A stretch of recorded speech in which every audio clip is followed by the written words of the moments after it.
여지껏 해놓은 짓이 있으니 응당 되돌려 받아야 하며 한 번 당해봐야 얼마나 기분이 더러운지 제대로 알 수 있을 것입니다.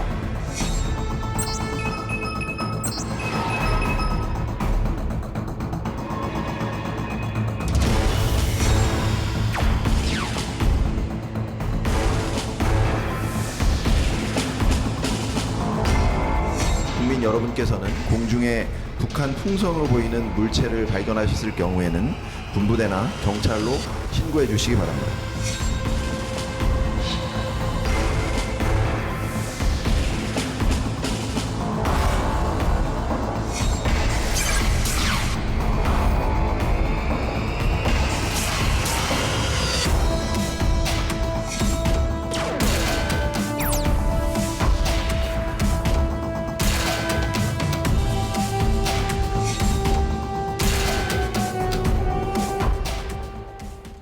네, 이 소식에 앞서 속보 하나 전하고 가겠습니다. 합참이 오늘 아침 6시 14분쯤에 북한이 단거리 탄도미사일 SRBM이라고 합니다.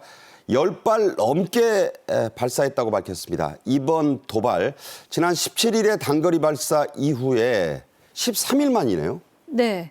그 동해상으로 지금 그 10여 발을 발사를 했는데 평양 순안 일대에서 발사한 것으로, 그래서 한 350km 정도 비행한 것으로 지금 나오고 있는데요. 이게 지금 13일 만에 다시 또 발사하는 거거든요. 그리고 4일 연속 도발입니다. 이거는 UN 그 규정을 위반하는 것일 뿐만 아니라 미군에서도 북한의 미사일 발사를 지금 규탄하면서 추가 불법 행위를 자제하라고 했지만 제가 볼 때는 우의 독경일 것 같고요. 계속해서 이렇게 발사를 하는 것의 의도가 무엇인지를 알 필요가 있는데, 이렇게 되면 일단 무뎌지거든요, 심리적으로. 그렇게 무뎌진 상황에서 더 독한 그런 그 미사일 발사가 예상된다는 점에서 매우 위험하고요. 이러한 불법 행위를 자행하는데도 불구하고 유엔의 장에서는 러시아나 중국이 계속 북한을 비호하는 그런 행태를 그렇죠. 취하고 있기 때문에 속수무책이라는 점에서 이제는 뭔가 패러다임의 전환이 필요한 것이 아니냐. 마치 또 악순환이 되풀이되듯 발사하면 규탄하고 발사하면 규탄하고 아무 대책도 세우지 못하고, 이거는 문제다라고 생각합니다. 네, 무뎌진다. 여기에 문제가 있습니다.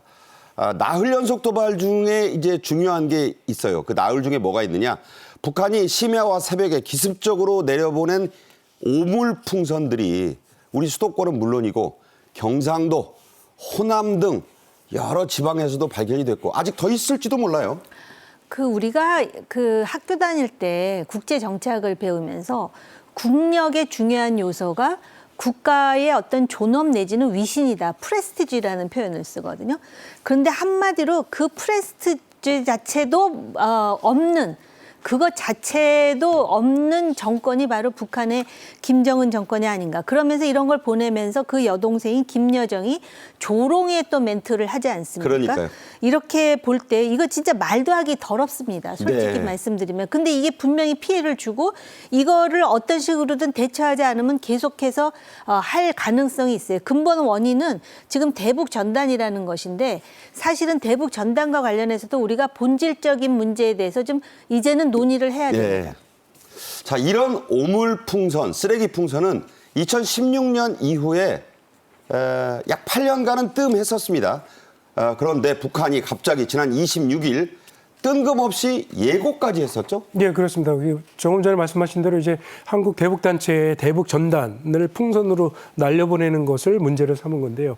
이제 우리도 그거에 대해서 직접적으로 대응을 하겠다, 뭐 이렇게 예고를 했고요. 그래서 수많은 휴지장과 오물짝들을 곧 한국의 여러 지역에서 발견하게 될 것이다, 이렇게 예고를 했죠. 그렇네요. 휴지장, 오물짝이네요. 그렇습니다. 뭐 말씀하신 대로 이제 가축 분뇨랄지 온갖 휴지와 오물을 저 풍선에 담아서 풍선이 터질 수 있는 장치까지 달아서 한국으로 보낸 것이죠.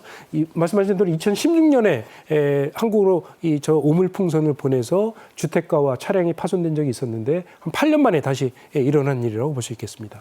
네, 앞서 잠깐 말씀드렸지만 풍선 살포 직후에 북한의 선전선동부 부부장인 김정은의 동생이죠. 김여정이 북한 조선중앙통신을 통해 담화란 걸 배포했습니다.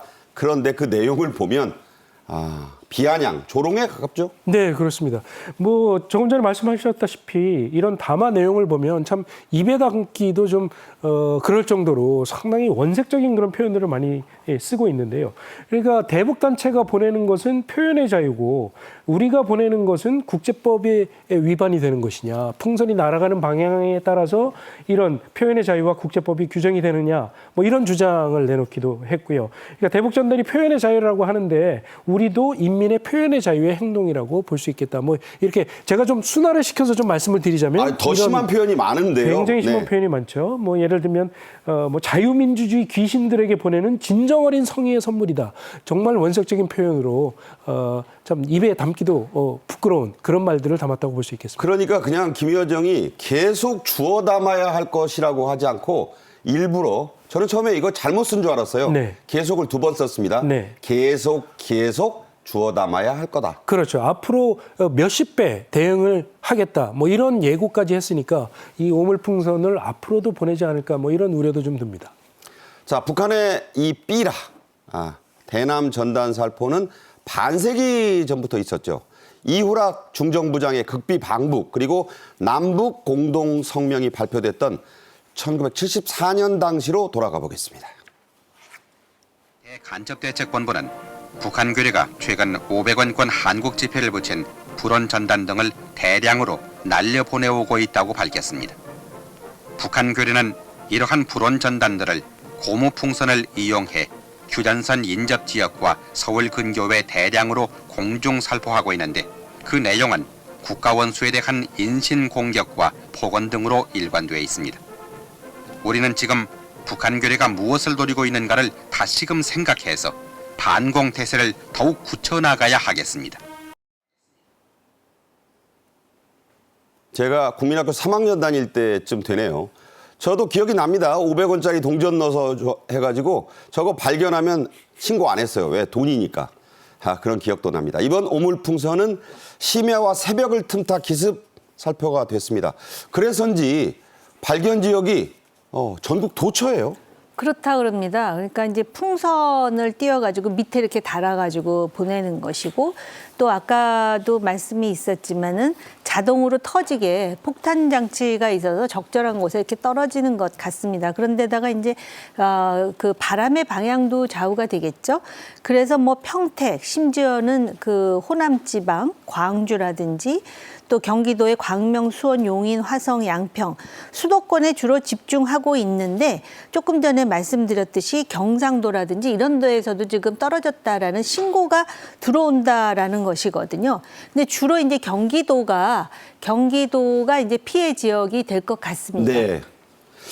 자, 이 합참은 북한이 이런 오물풍선 살포에 이어서 서해와 휴전선 일대에서 GPS 교란 작전도 했다고 했는데 오늘도 했으니까 이게 이틀 연속이에요. 네, 그렇습니다. GPS가 뭔가 하면 이제 위성의 신호를 쏘아 보내면 그 신호가 돌아오는 것을 보고 이 차량이랄지 무기랄지 이런 것들의 위치를 확인할 수 있는 그런 시스템입니다. 그런데 이 GPS 시스템이 우리 무기 체계에 상당히 다양하게 활용이 되고 있는데 이런 GPS를 교란을 시켜서 무기가 제대로 활용이 되지 않도록 이런 목적을 가지고 북한이 한 2010년부터 굉장히 GPS 교란 공격에 굉장히 공을 많이 들여왔는데 이번 지난 3월에 한미 연합 연습 훈련이죠.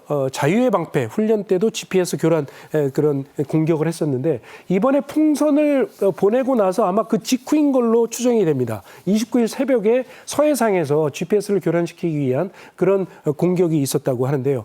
이 무기 체계의 GPS가 교란을 받게 되면은 무기가 제대로 활용이 되지 못하는 그렇죠. 그런 위험을 안을 수 있는데 무기 군사용 무기 같은 경우에는 조금 그런 전파 교란에 조금 견뎌내는 그런 힘이 좀 있습니다. 그런데 이제 민간 항공기랄지 민간 선박이 좀 취약하거든요. 큰일 나죠. 한번. 그래서 이번에 서해상에서 지금 서해 꽃게잡이가 한창인데 꽃게잡이를 나가려는 선박이 이런 GPS 공격 때문에 제대로 조업을 하지 못했다는 그런 소식이 좀 알려지고 있습니다. 네, 잘못하다간 북으로 흘러갈 수도 있습니다.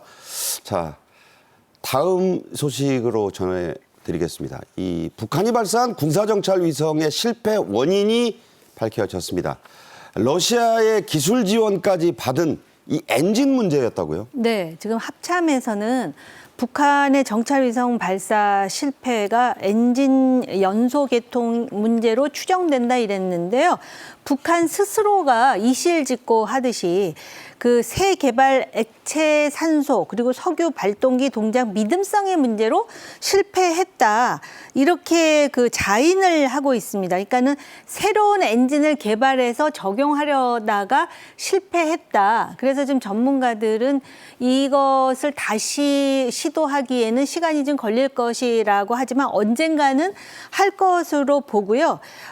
사실은 이러한 그 발사 실패가 상당히 그 권력자에게 낙담할 일이기는 하나 여기서 끝날 것 같지는 않고 이 그 정찰 위성을 발사한 의도는 한국에서 있었던 한일중 그 회의 있지 않습니까? 정상회담이라고 표현하긴 좀 뭐하죠. 왜냐하면 네네. 중국에서 시진핑이 오지는 않았으니까. 그렇죠.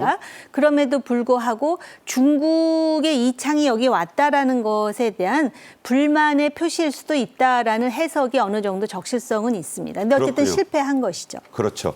자, 이번 발사 실패로 말씀하신 대로 가장 충격을 받고 좀 낙담했을 인물, 김정은일 겁니다. 그런데 뜻밖으로 그 김정은이 즉각 공식석상에서 실패를 인정했네요. 네, 뭐 1단계 발동기의 비정상으로 자폭 체계에 의해서 실패했다. 그러니까 이제 뭐가 뭔지도 모르고 실패할 정도로 우리가 아마추어는 아니다. 우리도 다 알거든 하는 것을 그러니까 실패했다는 것을 저렇게 권력자가 자인했다라는 거는 자기네들끼리 얘기하기 위해서 얘기가 나온 게 아니라 아마 우리한테 보여주려고 한 얘기가 아닐까. 우리가 뭘 실패했는지 정도의 그 지식은 있다라는 이야기죠. 그러면서 이렇게 사유를 밝히면서 향후에 또 발사 시도를 하지 않겠습니까? 그것뿐만이 아니라 계속해서 뭐 이것이 정찰 위성이 됐든 아니면 미사일이 됐든 기술 체계의 기본은 같습니다. 그래서 지금 계속 하겠다는 의지를 피력하는 것이다라고 보시면 될 것 같습니다. 네.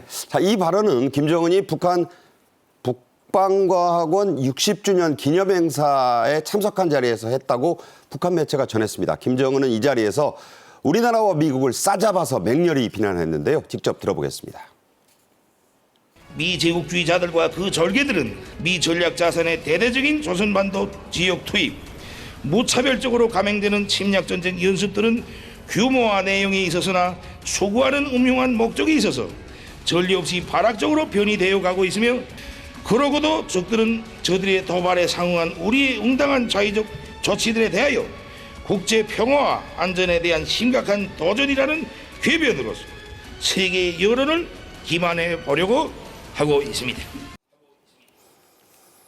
김정은은 특히 북한의 군사위성 발사에 대응하는 훈련을 한 우리를 두고 용서 못할 불장난이라는 비난까지 했네요. 예, 그렇습니다. 그러니까 북한이 군사위성 발사를 예고를 했고 우리 군은 이에 대비해서 유사시를 대비를 해서 27일 오후에 서해상에서 20대의 그런 전투기가 참여를 하는 그런 비행 편대 훈련을 벌였습니다. 그런데 이 비행 편대 훈련을 두고 이렇게 강도롭게 비난을 한 것이죠. 조금 전에 뭐 화면에서도 보셨지만 이런 정찰위성 발사를 놓고 도발이라는 궤변을 늘어놓으면서 이 무력시위로서 우리에게 정면 도전을 하는 짓이다. 뭐 이렇게 굉장히 강도롭게 비난을 하면서 한국에 대해서 신경질적인 그런 반응을 보였습니다.